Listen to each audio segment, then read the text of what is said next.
My name is Rodriguez, and this is Será. I sat in the Target parking lot with my mom and my dad. I remember how annoyed I was because of the sun shining right in both my eyes, making my entire face feel hot. Along with the boba drink I held with both my hands that was so cold, I felt personally offended. Not to mention my mother reciting biblical scripture in the back seat. Like always, I thought. My mom read Ecclesiastes, which explained the true source of happiness for humanity. She looked at me through the rearview mirror and asked, "Pero qué será?" What could it be? During the pandemic, I was plagued with a feeling that I can't describe as sadness or happiness, but the opposite of contentment. I was bored with my life. I thought about how I wouldn't care if my life ended then and there, not because I wanted to die, but because I didn't care much for living. That same feeling clung to me for months. The author of Ecclesiastes, the part of the Bible my mother read, is said to be written by King Solomon, who God promised wisdom far greater than anyone who existed before or who would exist after.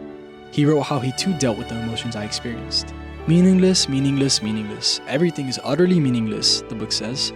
He describes his search for the authentic happiness. Slaves, mansions, gold, singers, hard work, and even love. Yet the satisfaction was fleeting.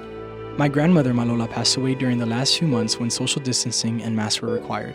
I saw how my family waited outside and how my mother, my aunt, and I were the only ones that got to say goodbye to my grandma face to face. The rest of her 6 children and countless grandchildren were not allowed to visit because of COVID regulations. I looked around at the rest of the families experiencing the same tragic occurrence, later learning that COVID-19 patients spent their last moments upholding the zero-visitor rule that burdened them, passing away in solitude. In that moment, my lack of gratitude for my simple ability to live was vehemently invalidated. I looked up at the clouds and imagined my grandma getting to see them up close as she ascended up to the stars. I had never noticed how beautifully erratic the cloud shapes were, or how the lamppost gave all my family members an alluring green glow.